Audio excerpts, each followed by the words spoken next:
to the Dignity Dialogue with your host, Joe Kiedinger. Hey everyone, I'm Joe Kiedinger. This is another Dignity Dialogue. I'm here with my co-host April Johnson, and our guest is Thom Cody. And before we get started, I just want to do a good news check-in. You know, the brain is wired to be negative 80% of the time.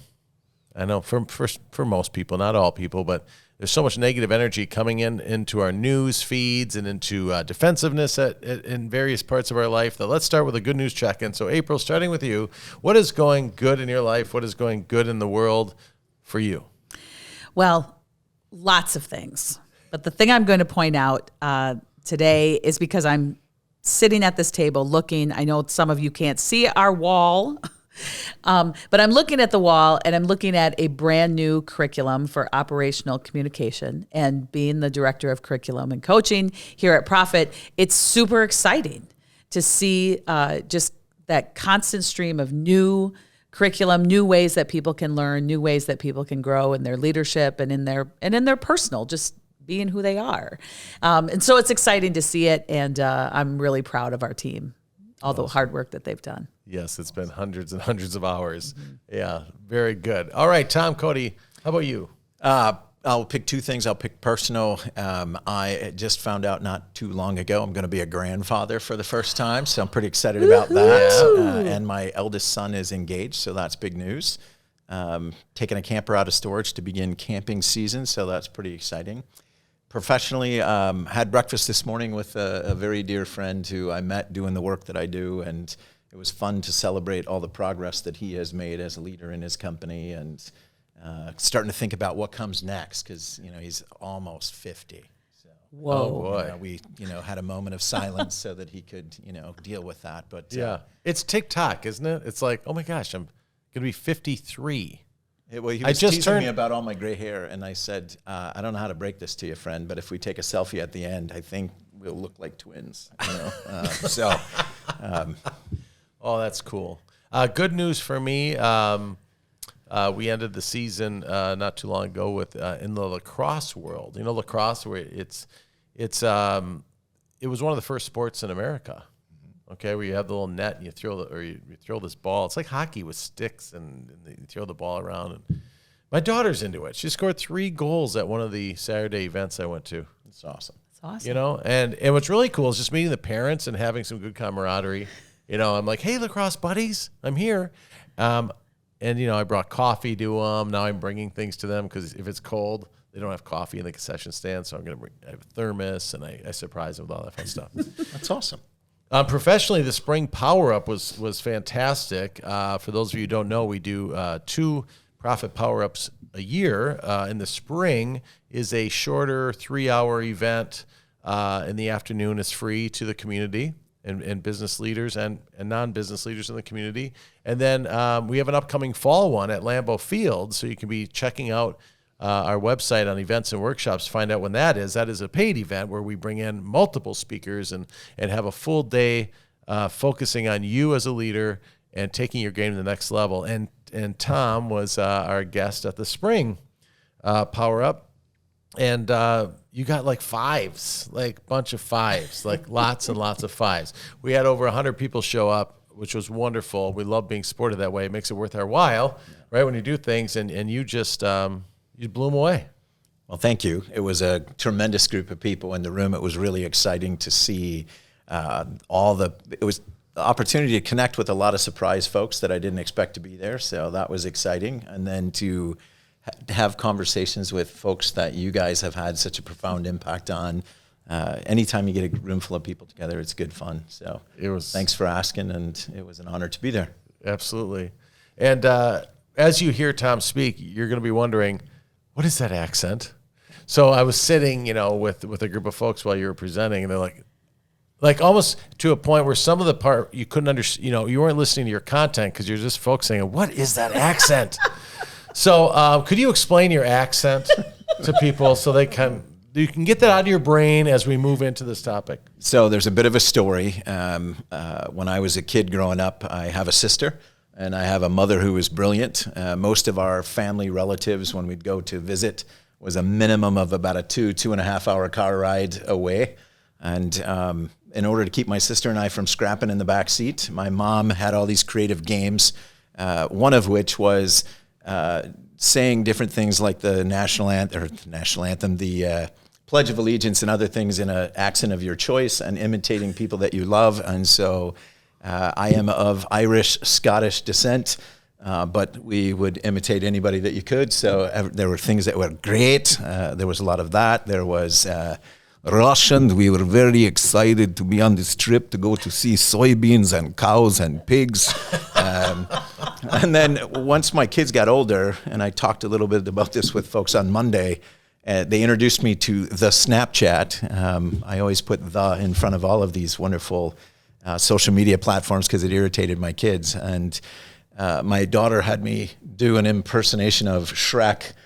And lo and behold, I realized she's recording it and putting it out in the world. So it was a little embarrassing. So do a Shrek. Get out of my swamp, donkey.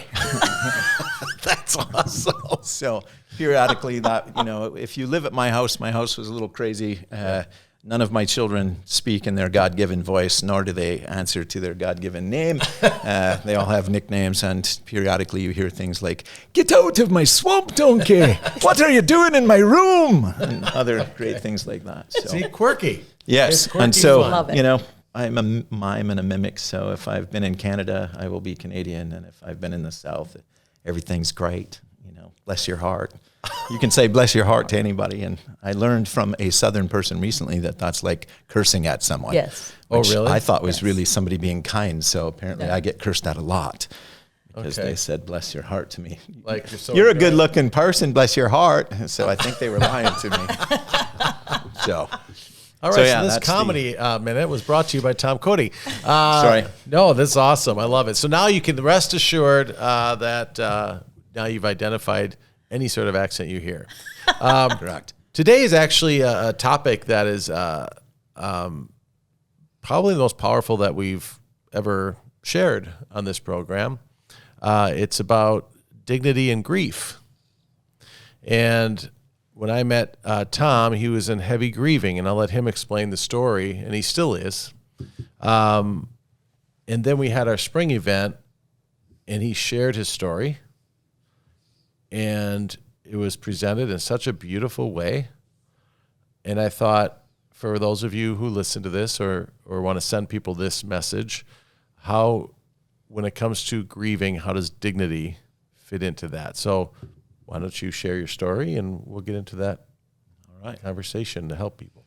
So for everyone's benefit, as both Joe and April know, I have 3 kids. So most of us, as we relate to one another, one of the first things we typically ask is, personal questions. Tell me about your family. Tell me about your kids. And, never always took that for granted, how easy that is in our human communication back and forth. And never envisioned the day where that would be a really awkward, uncomfortable, how do I answer that question?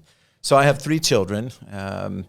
I have a son who is 23 and married, the one that's going to make me a grandpa. Pretty excited about that. I had a 24-year-old daughter, nearly 24 years old. We lost my daughter about 1 year and 9 months ago to suicide. And I have an older son my eldest son, who just got engaged. And I remember the first time someone asked me after she passed, "How many kids do you have?" And I froze in place. How do you answer a question like that? Do I answer it in past tense? And even the way that I just chose to answer it today, she was so much more than the last 5 minutes of her existence on earth. And so nobody would ever choose to go through the loss of a child. No one would ever go through. I met with somebody that lost their job the other day. Nobody would choose that.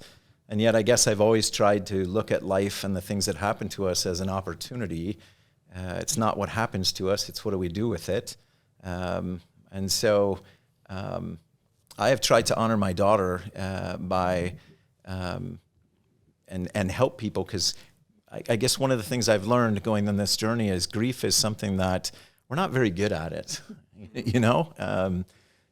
sometimes you have people and they ask you a question and it's a game changer when you answer it with something like that. and they don't know what to do. And I was saying to Joe before we started this that, and April, that at her wake service for 5.5 hours, it was an endless stream of people that come up and hug you and say, I don't know what to say. And my response was the same. I don't either, you know. Right. But your being here, you're hugging me, is such a tremendous blessing and such a tremendous gift.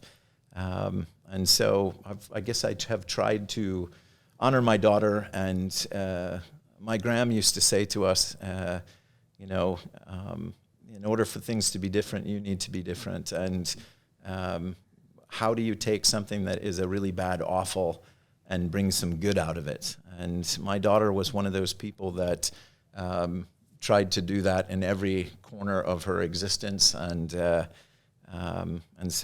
you know, I guess I've been trying to help my friends who lament for 4 hours over sending me a 2-sentence text message because they're worried about getting the words right.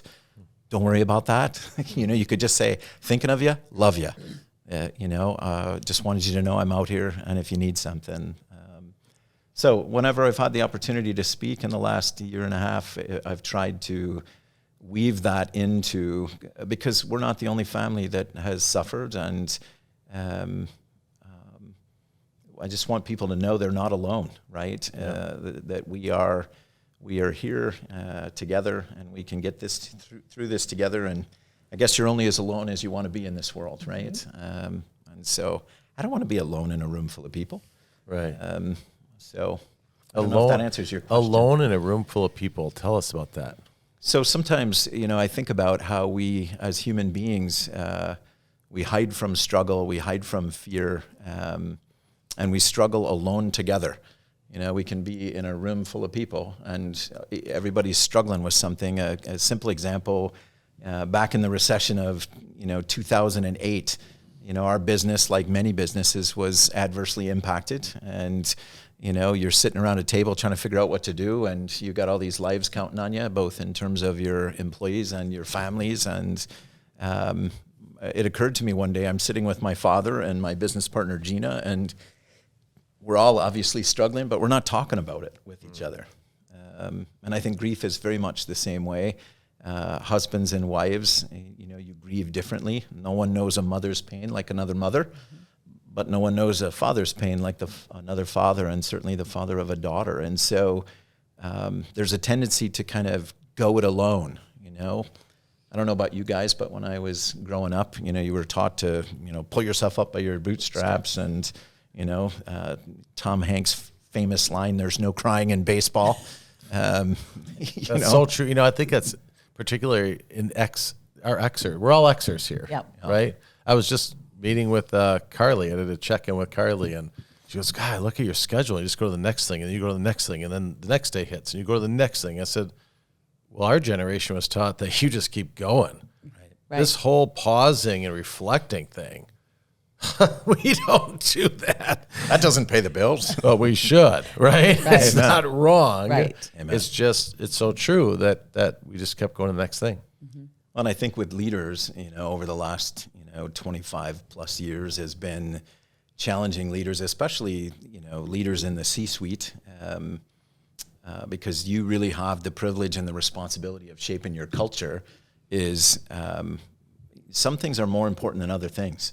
I've done a lot of work with family-held businesses over the years, and a lot of times the only way they relate to each other is through a business. And it isn't until somebody has a near-death experience, is in the hospital, or dies, that we actually learn how to be a family and learn how to relate to each other, and maybe take some time to go to a school play, or go to someone's performance, or go to a lacrosse game and watch your daughter score 3 goals, as opposed to hear about it or see it recorded. Yeah. And I just never wanted my kids to, to be sitting looking at the sidelines at a track meet, and finding mom, and then I wasn't there.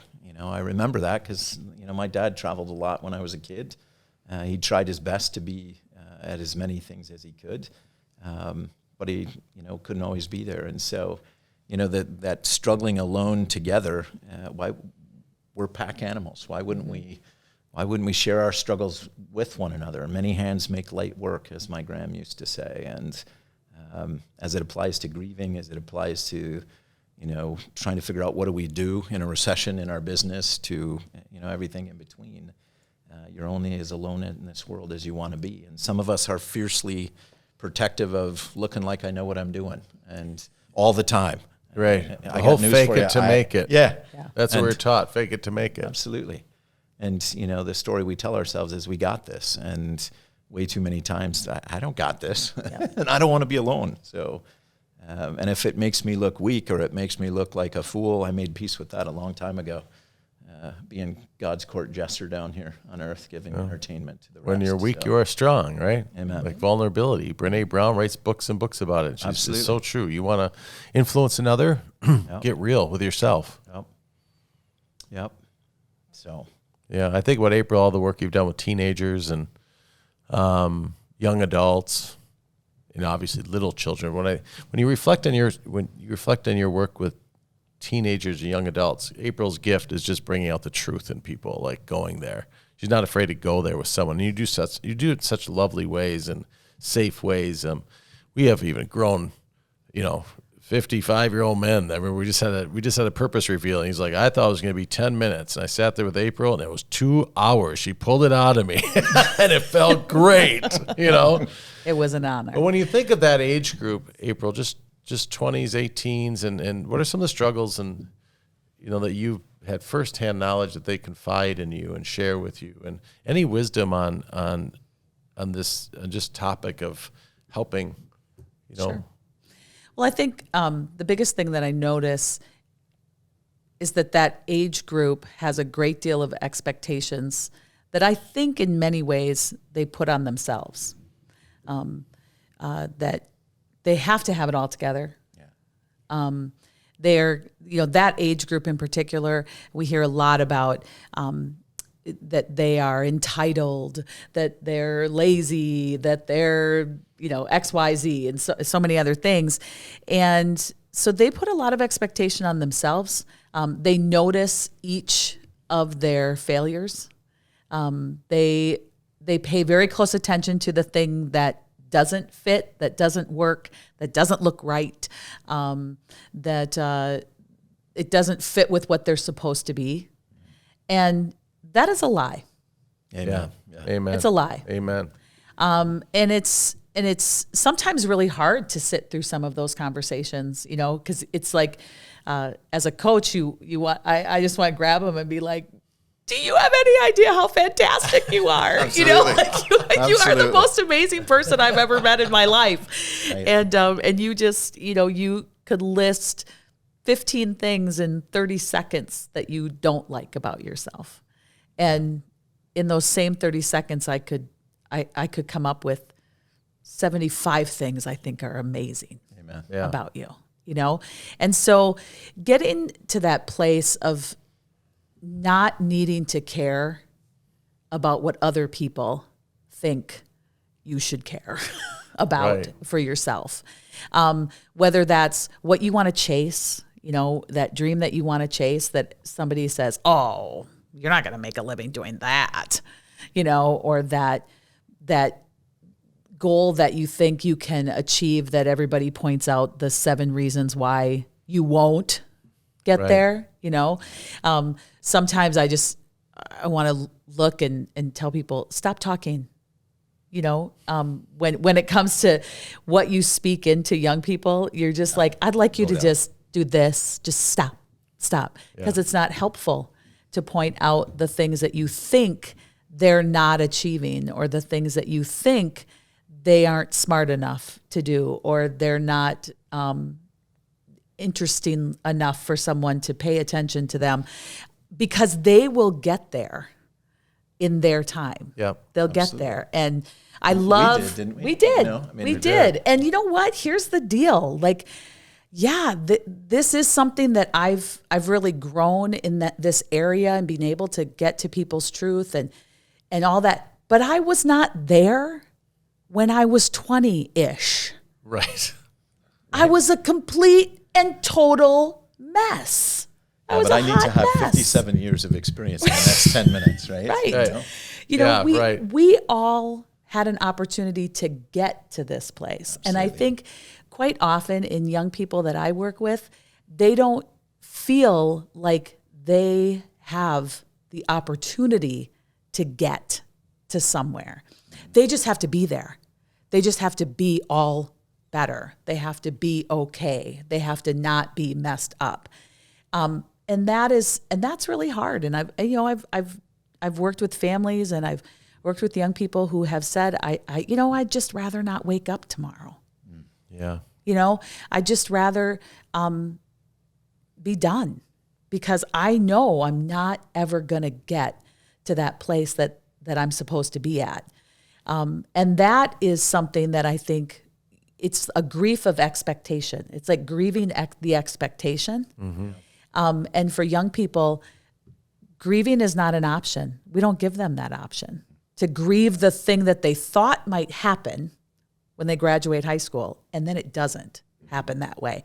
And so grief comes in a lot of different ways, certainly in the things that we have to grieve, the things that we allow ourselves to maybe let go of, the thing that didn't work, but then you find like the beauty in what came from it. Mm-hmm. We have to help young people understand that there's beauty in the ugly. Absolutely. Well, I just had an epiphany, and this will go into continuing the truth of grief for you, Thom. But I just had this epiphany. We were taught a lie. I was taught a lie for years that says perception is reality. And as I'm doing this work, I'm realizing, no, it's not. Reality is reality. Mm-hmm. Fiction is fiction. Reality is reality. Yep. I mean, if I'm working with, there was one executive that pops out. He has like 20-some patents in the pharmaceutical industry, and he says, I just don't. What are some of the fears you have or negative thoughts? I'm just not quite good enough. Really? Like, what else do you have to do? Get 10 more? Right? So, or I'm afraid of failure. Well, let's look at your story. There's nothing you've done that you've ever failed at. So that's the reality, that you just keep moving, and good for you. And when it comes to grief on this topic, Thom, what's the fiction and what's the reality? Well, I think there's a number of them, right? So that it follows a predictable pattern. The model, and her name just flew out of my head, the woman that was working with the dying and her research about the stages of grief, and instantaneously that became the teaching to anybody who's lost somebody. And it was like, okay, wait a minute, this was people that were dying, not those of us that were left behind. And I'm here to say firsthand, man, there is no predictable pattern. Okay. And I think one of the myths that we teach people is, well, I remember somebody asking me, are you angry with your daughter? And I'm like, no. Oh, because that's one of the stages? Yeah, one of the stages of grief is anger, where you're going to denial, and, that there's these neat and tidy boxes that you move through. And thank gosh, I'm on number 5, so I'm good. But what ends up happening is people weaponize it on themselves, that I haven't had the 3rd one yet, so I'm not doing it right. How do you? There's no manual. I used to tell my kids when they were misbehaving or being less than what we taught them they were capable of, that, contrary to what you guys think, when you popped out, I waited for it, but there was no manual that came with you. It. And I was like, oh my goodness, now what do I do, right? Yeah. And so, that whole stages of grief, that there's a certain way that you're going to do it, and, that it's one size fits all. That sense of urgency that we talked about in leaders, where we don't slow down and even be present in our own life to think about where I'm going and when I'm going to get there, and do I like what I'm doing? This pressure to get there, that you were talking about with those young people. It's the same thing with grief. I had people 5 months in asking me, oh, that's right. That's still bothering you, huh? Right. And I'm thinking to myself, and I had somebody ask me that at a year, and I'm like, I am pretty confident it's probably going to bother me the rest of my life. I'm pretty certain of it. And so, that idea that there's a way to do it, that there's a certain process, I think that's one of the myths. I think people are taught you shouldn't talk about it. Mm-hmm. What I can tell you firsthand, man, one of the worst things that you can do to somebody that's lost somebody important to them is not to talk about that person, right? Especially a child. My daughter was amazing. And, one of the things I'm trying to be conscious of is that she was so much more than the last 5 minutes that I talked about. The stories that we have learned about her Venmoing, which, that was another point of, teasing of Dad, because I don't Venmo. I'm trying to learn. You still carry cash, Dad? I'm like, yeah, it's really cool. It kind of works everywhere. Only I'm discovering some places they don't take it anymore. So how does that work? So, that whole idea of finding out the difference that somebody makes in their life, and they thought it was, I have to have this career or this job in order to make a difference. And I can tell you, I had a 24-year-old almost who I got story after story about autistic families. Tell us the stories. Tell us about her. So she would Venmo her college roommate and best friend, who's like my other daughter, Erin, is going to law school out in Washington, D.C. And she knew that Erin is and especially, I don't know how people do law school. My heart, thank you to all of you who've had the courage to do that, for all of us that would hopefully never have to use your services, but appreciate it.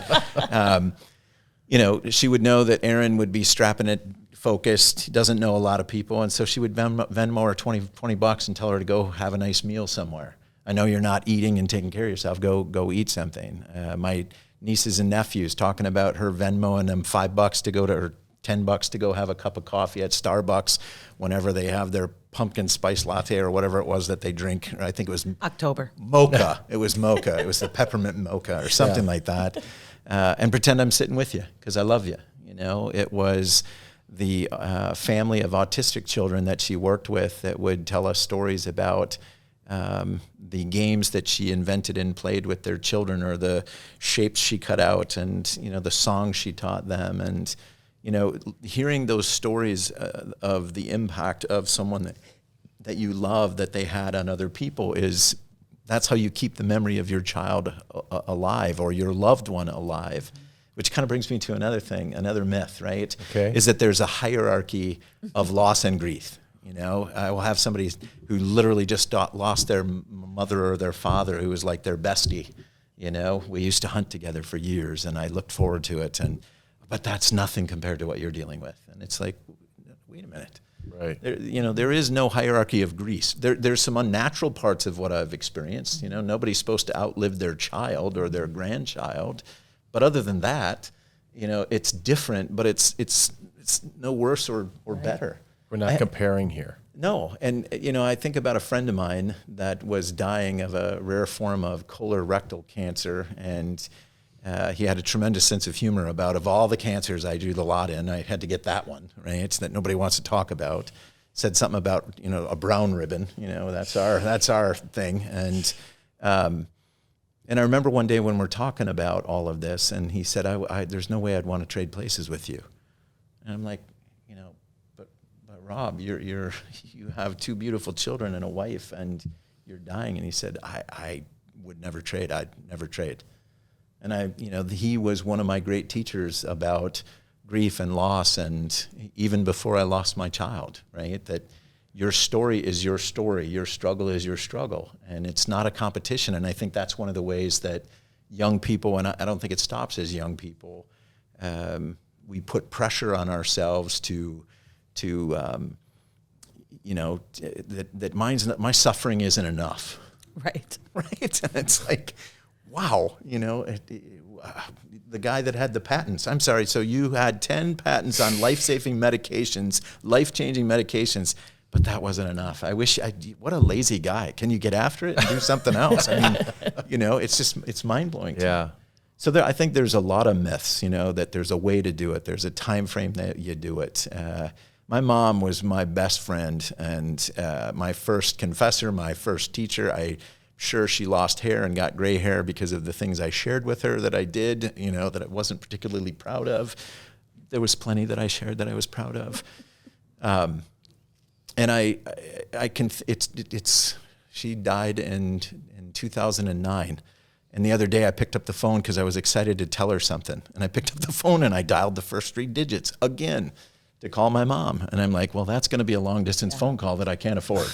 So, so I don't think it knows a time. It doesn't know a season. Hopefully it gets a little easier, and those memories, that the tears change from grief and sorrow to joy with a little less sorrow. Somebody once told us in a grief class that we were going through that, it will come a time where you get to choose when you let grief in the door. For me, that's the hard part, because sometimes it just happens. I'm at a doctor's appointment, scheduling an appointment, and she said, I'd like to see you in 3 months. And I'm looking at my calendar and I can't speak because I have tears running down my face. I hold my finger, and it's apparently scheduling something in the future is traumatically, I can't explain it, right? Mm-hmm. So I think people are afraid of it, right? They're afraid to let that out. They're afraid to show it because they don't want to be those people, right? Oh, here comes the Codys again, and they're going to talk about their dead daughter. Or, oh, here comes so-and-so, and he's going to talk about losing his dad. Or, there's just this, you don't want to be defined by it, and yet you can't help it because it's a part of your story. Yeah. And it's nothing to be ashamed of.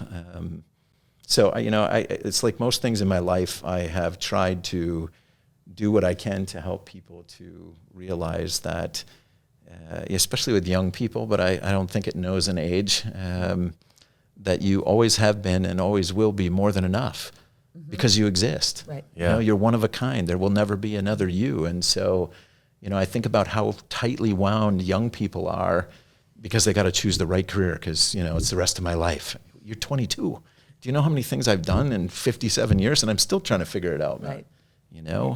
Or I'm 86 and I have what's my value? I can't get around anymore. Maybe my value is writing a check.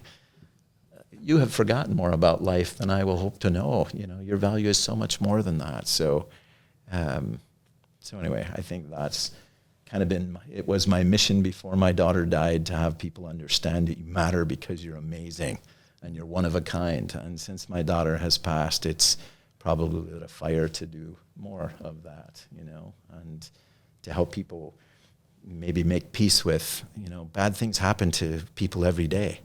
But it doesn't have to be something that you weather by yourself or that you're now in that group, whatever that group is. Right. So, wow. Well, that is beautiful, beautiful insights. There's people listening on this that are suffering or have suffered, right? And they're going through the grieving process. And I can't help imagine that those words that you just shared and the reality of the truth versus the fiction they're healing. They're absolutely healing. And what you did at our spring power up and how you help people feel comfortable with being uncomfortable, I would say, right? Being real, being talk lovely. Talk about that a lot. That lean into your discomfort. Right? Yeah, you've changed people's hearts, and it was great to see you up on that stage. Well, I appreciate it. And, there's one other thought that comes to mind that I would like to, on the off chance that this is helpful to someone. The other myth and legend of grief is, that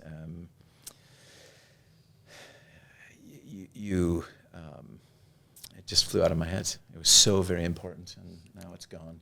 That is the gift of being 57 years old, apparently, is it was there and poof, it's gone. It must have been that important. Well, my mind is racing on a lot of things that you said and that you talked about. So, giving me the opportunity to talk about it. And hopefully it does help somebody. And if, I think I know what it was. It was the idea that the first year is the hardest year. Right? It's the year of firsts. And that has not been my experience. My experience is the second year for me. Because some of us are,